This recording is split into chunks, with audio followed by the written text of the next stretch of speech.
I never used to see August the same way other people saw him.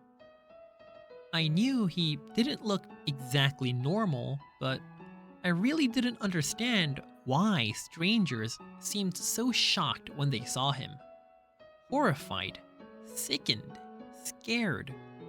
There are so many words I can use to describe the looks on people's faces. And for a long time, I didn't get it. I'd just get mad. Mad when they stared. Mad when they looked away. "What the heck are you looking at?"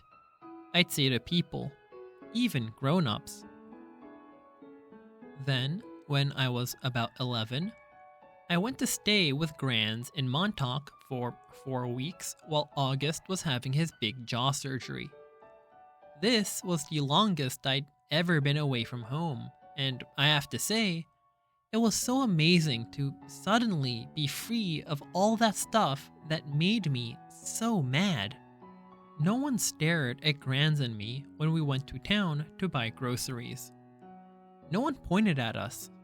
No one even noticed us. Grands was one of those grandmothers who do everything with their grandkids.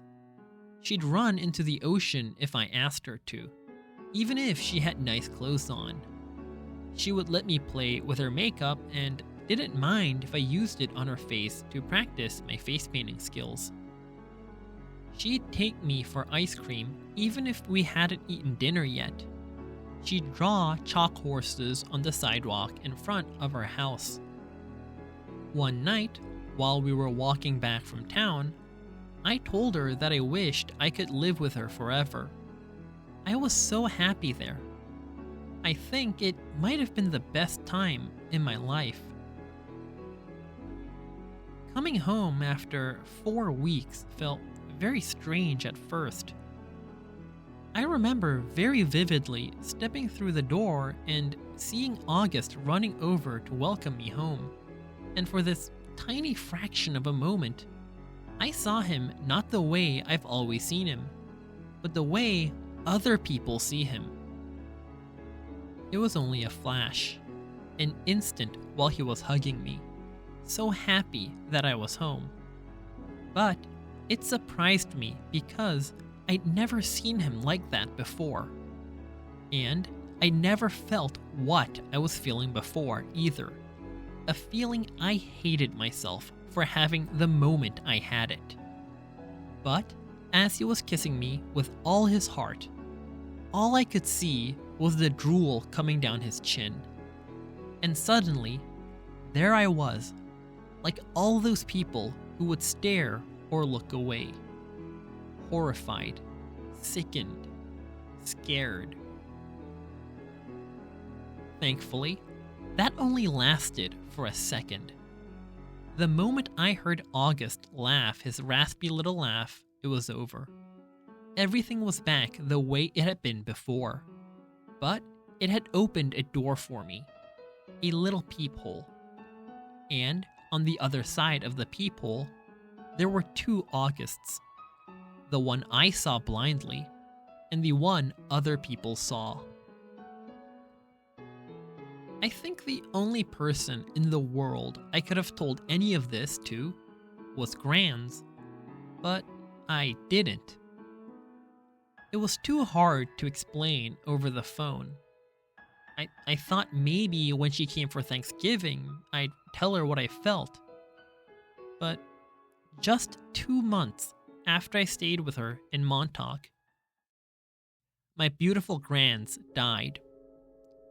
It was so completely out of the blue. Apparently, she had checked herself into the hospital because she'd been feeling nauseous. Mom and I drove out to see her, but it's a 3-hour drive from where we live. And by the time we got to the hospital, Grands was gone.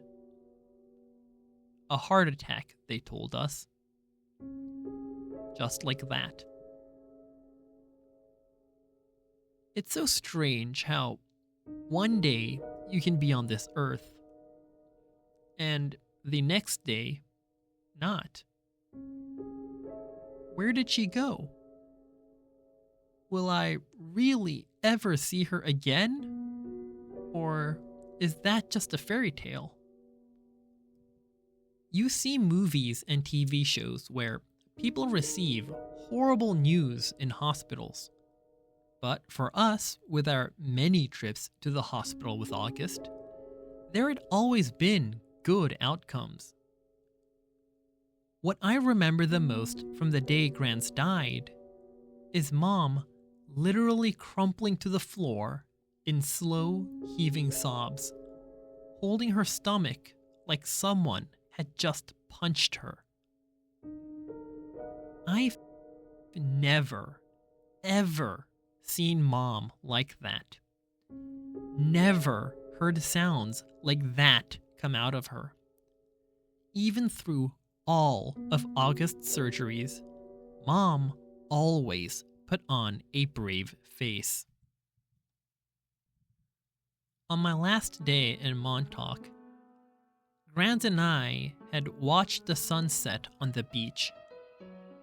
We had taken a blanket to sit on, but it had gotten chilly, so we wrapped it around us and cuddled, and talked until there wasn't even a sliver of sun left over the ocean. And then, Grans told me she had a secret to tell me. She loved me more than anyone else in the world. Even August? I asked. She smiled and stroked my hair, like she was thinking about what to say. I love Augie very, very much, she said softly. I can still remember her Portuguese accent, the way she rolled her R's. But he has many angels looking out for him already, Via. And I want you to know that you have me looking out for you. Okay, menina querida? I want you to know that you are number one for me. You are my. She looked out at the ocean and spread her hands out like she was trying to smooth out the waves. You are my everything. You understand me, Via? Tu es me todo. I understood her, and I knew why she said it was a secret. Grandmothers aren't supposed to have favorites. Everyone knows that.